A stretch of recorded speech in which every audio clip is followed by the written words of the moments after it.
To see Dennis Smith Jr. at this point in his career is just sad. I mean, he's only 22, and this is just sad. From where he started to where he is now, it just really is sad.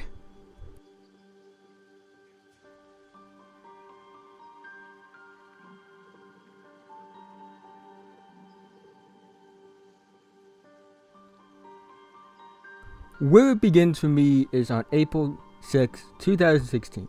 This is the first time I ever saw any sort of clip of Dennis Smith Jr. It was a mixtape called Dear College Basketball, Good Luck Guarding Dennis Smith Jr. It was like any other high school mixtape of an explosive athlete. A lot of dunks, a lot of fancy moves, some fancy edits. You get the idea. However, this is not 2019, this is 2016 when this came out. This was before I realized that mixtapes don't tell the full story. So I instantly became a fan of him. Of course, he tore his ACL before his senior year of high school, so he enrolled at North Carolina State early. And he was pretty good his freshman year.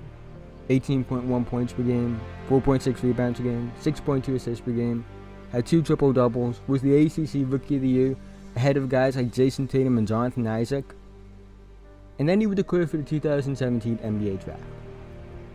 Now, I want to talk about who Dennis Smith Jr. was and what he was viewed before the draft. He was viewed as sort of a throwback, honestly, to the early 2000s with explosive point guards like Stephon Marbury and Steve Francis and Baron Davis. He drew comparisons to Derrick Rose and Russell Westbrook because of his athleticism, which was still off the charts insane for even a normal athlete, let alone someone coming off an ACL tear. Now the thing about his draft stock was it was kind of all over the place compared to the other point guards in that draft class. In fact, minus the top 2 point guards, Markelle Fultz and Lonzo Ball, the next 3 guys, which Dennis Smith Jr. was a part of the group, alongside De'Aaron Fox and Frank Ntilikina, it was all over the place. Some had him as the 3rd, some had him as the 5th, some had him as the 4th. It really was all over the place. But despite the variation in his ranking among the fellow point guards, he was still viewed as a top 10 pick.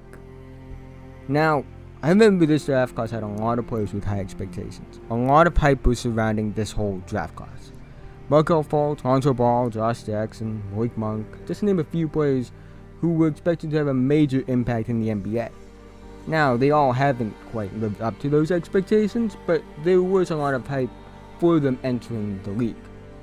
And if Dennis Smith Jr. wasn't in a draft class that was viewed to be this stacked, even if the results of this draft class were bad, it was still viewed as stacked, and you put him in other draft classes in the past, he probably would have gone top 5, maybe even top 3, based off his athletic ability, skills he showed in college, and his production in college as well as a freshman. And Dennis Smith Jr. would go 9th overall to the Dallas Mavericks. In the Summer League, he would average 17.3 points a game, 4.8 rebounds a game, and 4.2 assists per game. He was named first team All-Summer League. He was viewed as a favorite to win Rookie of the Year entering the year, with some even saying that he had a rookie year that could rival the likes of Damian Lillard's. And he started off well, double-double in the first game, 16 points, 10 assists.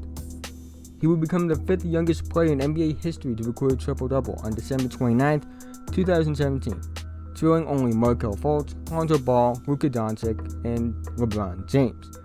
Now I want to focus on LeBron James. Not because I need views or anything, but because when LeBron James was asked about Dennis Smith Jr., he said the Knicks took the wrong point guard. And now part of this was maybe LeBron throwing shade at Phil Jackson for other things that couldn't be his own video, honestly. But also, it was because the Knicks held the 8th pick in that same draft Dennis Smith Jr. was in. And they chose French point guard Frank Ntilikina instead of Dennis Smith Jr. And Dennis Smith Jr. would finish the season averaging 15.2 points per game. He would average 3.8 rebounds per game, 5.2 assists per game. That was under 40% from the field and 70% from the line. But he still showed signs of stardom. A lot of players aren't exactly efficient in their rookie year. And Dennis Smith Jr. would be named to the All-Rookie second team. The Mavs would face the season 24-58 and would win the 5th pick in the 2018 NBA Draft. They would trade up to the 3rd pick to select Luka Doncic. a European prospect that would go and have a pretty solid start to his career. I also made a video comparing him to mystery ink leader Fred Jones, so go check that out in the description if you haven't already. And the thought was that Dennis Smith Jr. and Luka Doncic could be a dynamic duo, with Dennis being the explosive scorer and passer, and Luka being the versatile do-it-all guy. However, it wasn't a good fit between the two. It was clear from the start that Luka was the better player between the two. And that's not a knock against Dennis, because Luka is a rare talent that will go on to have one of the greatest rookie seasons of all time. Again, go watch that video. But Dennis was ball dominant, and he didn't play well off ball, and clearly wasn't just going to fit with the Wonder Boy. Now, it's funny to me because Dennis Smith Jr. was having a hard time being the boy wonder to the Wonder Boy's Batman. I'm sorry for that curly joke. Let's move on. So at mid-season, in Dennis Smith Jr.'s sophomore campaign, alongside DeAndre Jordan, who was a recent free agency pickup, and Wesley Johnson, a free agency pickup from a few years prior, and some picks were added on top, were traded to the New York Knicks for rising star that happened to be frustrated, Kristaps Porzingis.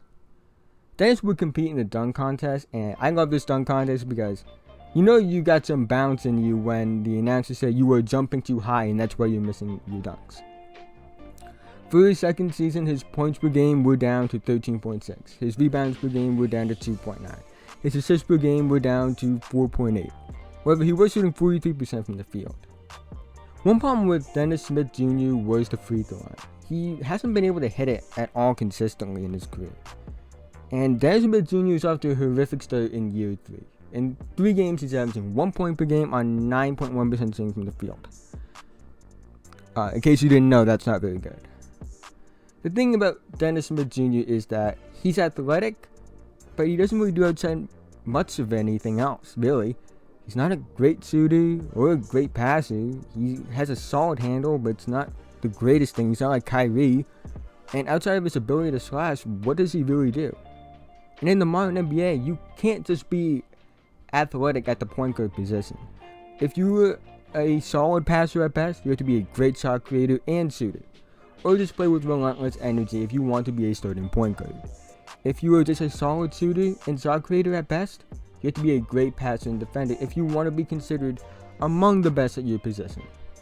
Athleticism may be able to let you dominate high school and college, but once you make it to the NBA with athletes that are bigger, stronger, and faster than you have ever faced before, then you need skills to counteract the fact that you can't just blow by and dunk on some poor fool anymore at ease.